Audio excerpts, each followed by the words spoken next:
Remember the first time I looked in your eyes. I saw the rest of my life. 안녕하십니까, 크리스입니다. 잘 지내셨죠? 일주일이 참 빠릅니다. 하여튼가 좀 아팠다가 좀 다 회복했다가, 근데 요즘 날씨가 오히려 겨울같이 또 이렇게 여름이 왔는지 잘 모르겠습니다. 그래도 좀 분위기가 작년과 좀 많이 사뭇 다른 것 같습니다. 작년에서 마켓은 좀 여름이 되고 그러면 좀 살아나고 이랬었는데, 요즘에 부동산 경기는 굉장히 좀 다운돼 있는 것 같습니다.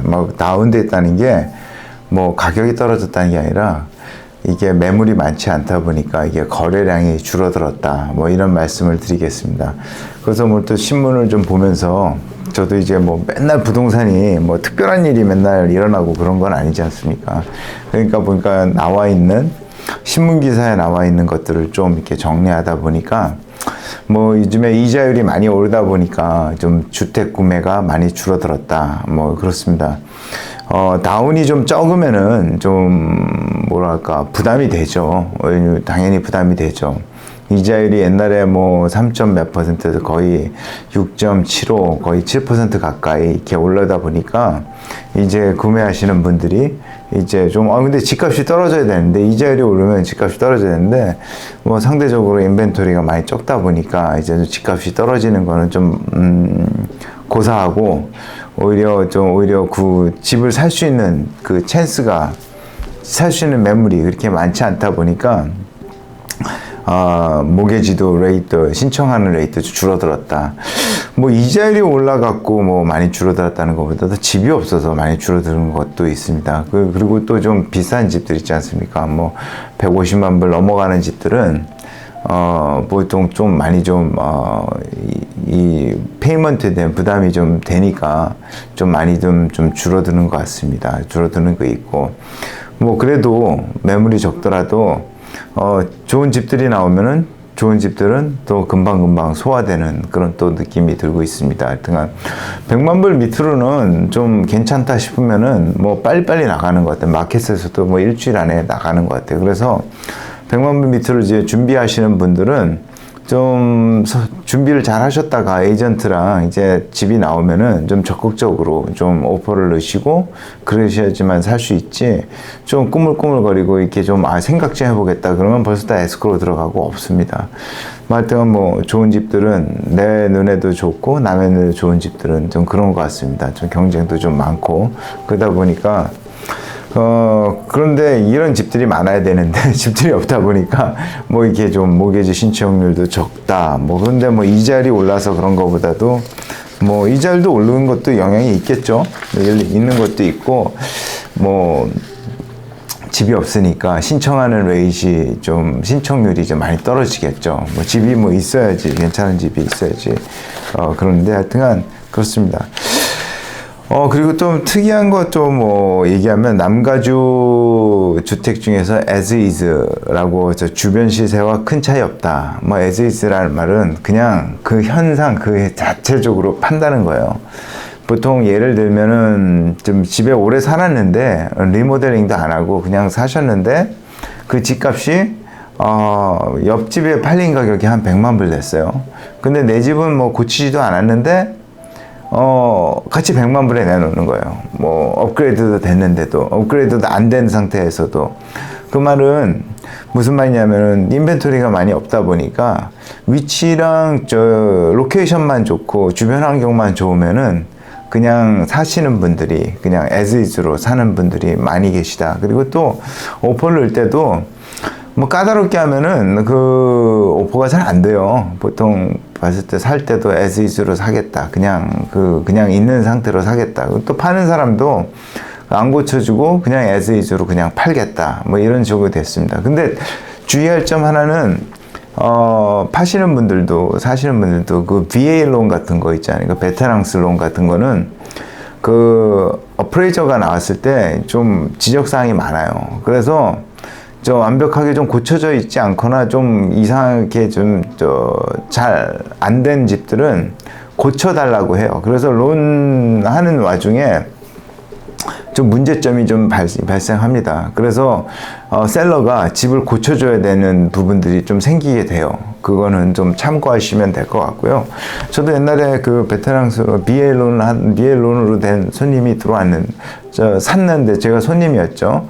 이제 집을 사시는데 론을 받으려고 하다 보니까 그 집에 대해서 뭐 이것저것 좀 고쳐야 된다, 뭐 그런 점들이 많아서 애매한 적이 있었어요. 뭐 셀러가 고쳐주는 것도 아니고 바이어가 고쳐주는 것도 아니고 결국은 바이어가 조금 고쳐서 이렇게 좀 싸게 좀 샀던 그런 경험이 있습니다. 하여튼 as is의 그냥 낡은 집도 주변가와 이렇게 좀 판매가의 가격이 별 차이가 없다는 거는 리모델하고 좀 잘 가꿔진 집이나 뭐 이렇게 뭐 좀 떨어진 집, 옛날에는 한 10%에서 한 15% 정도 좀 저렴한 가격에 나와서 그게 매매됐지만 요즘에는 좀 저렴하다 싶으면은 많은 사람들이 몰리다 보니까 또 가격이 또 정상 가격으로 또 팔리고 이렇게 되고 있습니다. 하여튼 그래서 근데 역시 위치와 그 주변 환경은 좋아야 되는 집들이 그렇게 되는 거라고 말씀드리고요.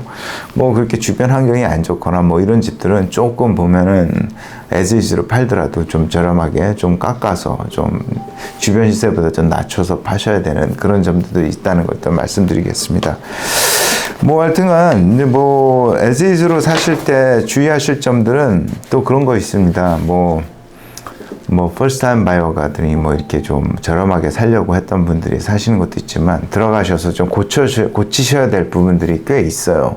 그러다 보니까 여유 자금이 조금 있어서 들어가서 좀 리모델링을 뭐 화장실이라든지 부엌이라든지 기본적으로 페인트나 마루 이런 것들은 좀 하실 수 있는 자본금이 좀 있으면은 더 좋겠다라는 생각이 듭니다. 이왕 들어가서 하는데 근데 이사 가기 전에 고쳐야지 이사 들어가서는 절대 못 고칩니다. 뭐 살고 있는데 먼지 날리고 그거 어떻게 하겠어요. 그거는 그러니까 좀 그런 것도 있어요. 또 집을 사시고 고치시는데 단기간에 좀 에스크로 들어가 있는 동안에 좀 고르시고 이렇게 좀 페인트 색깔도 고르시고 건축업자도 좀 만나셔서 단기간에 빨리 끝낼 수 있는 분들과 섭외하셔서 이제 고치시고 들어가시는 게 좋은 것 같습니다.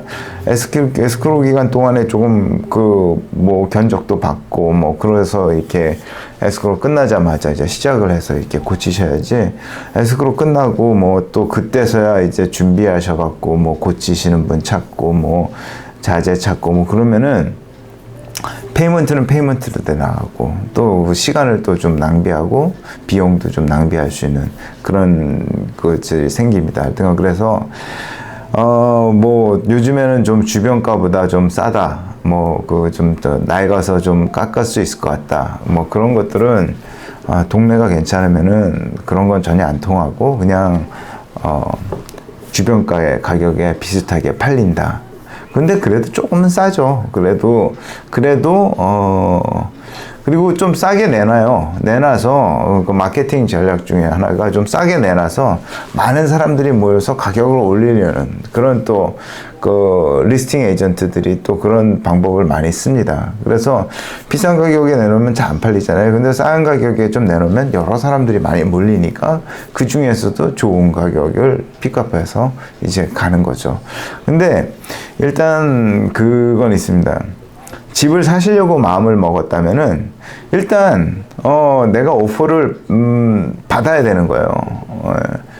뭐 그냥 뭐 던져놓고 이제 뭐 오퍼도 못 받고 그러는 것보다 오퍼를 일단 가지고 오면은 그 다음부터는 이제 바이어가 이제 그 전에는 셀러가 갑이었다면은 이제 에스크로가 들어가면 바이어가 갑으로 변합니다. 그래서 바이어가 원하는데 캔슬 안 해주면은 계속 끌어가니까 뭐 이제 요구사항들을 막 계속 얘기를 하고 깎을 수도 있고 뭐 그렇습니다. 그러니까 일단은 에이전트랑 얘기를 잘 하셔서 그 집을 갖고 오셔야 돼요. 오퍼를 받으셔야 돼요. 받으시고 나서 그 다음에 뭐 얘기할 수 있는 부분들이 있습니다. 보통 좀 비싸지고 샀다. 그러면은 감정가에 대해서도 감정을 받아보실 거 아니에요? 그럼 감정가에 대해서도 진짜 그때는 조금 조절을 해달라고 얘기할 수도 있는 거고요. 그리고 또 이제 as is로 샀으니까 이제 인스펙션을 하다 보면은 뭐 플러밍이든지 루핑이든지 뭐 문제들이 생기는 거야. 근데 뭐 as is로 그냥 있는 그대로 판다고 하지만 세이프티에 관한 이슈가 발생되는 부분들에 대해서는 나중에 법적인 문제가 생길 수도 있고 그 약간 뭐 디스크로즈 면에서도 문제가 생길 수 있으니까 그 면을 에이전트랑 잘 상의하셔서 조금 내고가 가능할 수 있습니다. 근데 일단 그 오퍼도 받아야지 그게 가능한 일인데 오퍼도 못 받고 뭐 그냥 뭐 말로만 떠들어봤자 그거는 소용없습니다. 그냥 시간 낭비했다고 생각하는 거예요. 근데 진짜 마음에 드시고 주변 환경이 괜찮고 로케이션만 괜찮다 그러시면은 값을 잘 쓰셔서 뭐 내려서 쓰는 것보다 집을 갖고 올 거라는 생각이 있으면은 그 리스팅 가격에 얼추 비슷하게 쓰셔갖고 좋은 조건에 일단 가지고 오시고 나서 그 다음에 에이전트랑 상의를 하셔서 조금 뭐 깎을 부분들은 깎고 크레딧 받으실 분들은 크레딧을 받고 이렇게 진행하시는 게 좋은 것 같습니다. 그리고 꼭 에스크로가 들어가게 됐다 생각하시면은 빨리 그 EMD라고 하죠. 다운을 조금 빨리 넣으시고 그래야지 이제 그 다음부터는 이제 일단 돈을 넣어놓으면은 그 다음부터는 내가 이제 주도권을 쥐는 거예요. 이제 바이어가. 그래서 바이어가 이제 좀 뭐 인스펙션도 하고 뭐 감정가도 받고 그런 와중에 조금씩 더 내고할 수 있는 그 룸이 생기게 됩니다. 그런 점 잘 참고하셔서 as is라고 해서 뭐 주변가보다 뭐 비싸다 뭐다 뭐 얘기하지만 저 장소 좋고 뭐 주변 환경만 괜찮으면은 뭐 내가 사실 집이라면은 좀 뭐 그런 것도 좀 리스팅 가격에 사시는 것도 나쁘지 않겠다 이런 생각이 듭니다. 일단 갖고 와야지 그 다음에 뭐 얘기가 되는 거예요. 뭐 가져오지도 않고 뭐 이렇게 해봤자 뭐 그거는 시간 낭비니까 에이전트랑 잘 상의하셔서 그거는 하시면 될 것 같습니다. 역시 집이 이렇게 별로 없다 보니까 저도 좀 요즘에 좀 한가합니다. 한가하고 뭐 다른 부동산 뭐 잘하시는 분들은 뭐 바쁘시는 분들도 많지만 대략 작년에 비해서 많이 줄어들었다. 많이 좀 한가하다. 그리고 뭐 살 집이 있어야지 바쁘죠. 그런데 또 보면은 그렇다고 집을 사시는데 급한 마음에 사시는 거는 아닌 것 같아요. 뭐 이 집이 없으면 근데 항상 이 집이 없으면 또 큰일 날 건데 그런 집은 있어요. 정말 이 집은 정말 좋다. 그런 집은 좀 세게 오퍼를 하시고 뭐 없을 것 같아 갖고 막 오퍼가 몇 번 떨어졌다고 해서 막 사시는 거 이런 것들은 나중에 좀 후회하실 수도 있는 부분들이 있어요. 그거 좀 잠시 참고하셔서 좋은 집을 구매하셨으면 좋겠습니다. 아무쪼록 좋은 집 있으시면은 구매하실 때 좀 에이전트와 잘 상의하셔서 잘 구입하시고 파시는 분은 뭐 이게 as is로 판다고 해서 뭐 좋은 가격에 내놓으시더라도 조금 싸게 내놓으셔서 좀 많은 오퍼들을 불러들여서 그 중에서 좋은 가격을 택하시는 게 현명한 방법인 것 같습니다. 아무쪼록 도움 되셨으면 됐고요. 하여튼 다음 주에 또 매번 뭐 이렇게 뭐 부동산에 뭐 새로운 소식이 막 있는 건 아니고 뭐 안 좋은 소식뿐이 없어요. 뭐 이자율이 계속 오른다 뭐 있다. 근데 개인적으로 자기 집을 산다고 하면은 뭐 사셔서 나중에 뭐 이자율이 뭐 계속 오르겠습니까? 어느 순간 되면 떨어지면 그때 또 리파이낸싱을 하셔서 또 이렇게 또 페이먼트를 줄여가시면 좋을 것 같습니다. 그때 되면 또 이자율이 떨어지면 집값은 또 오르겠죠. 인벤토리도 없는데 이자율까지 떨어지면 더 오르겠죠. 하여튼간 지금 어느 때나 사실 집은 아무 때나 구입하셔도 큰 문제는 없다라는 말씀을 드리고요. 오늘 이만 물러가겠습니다. 그럼 좋은 하루 되십시오. 감사합니다. I was so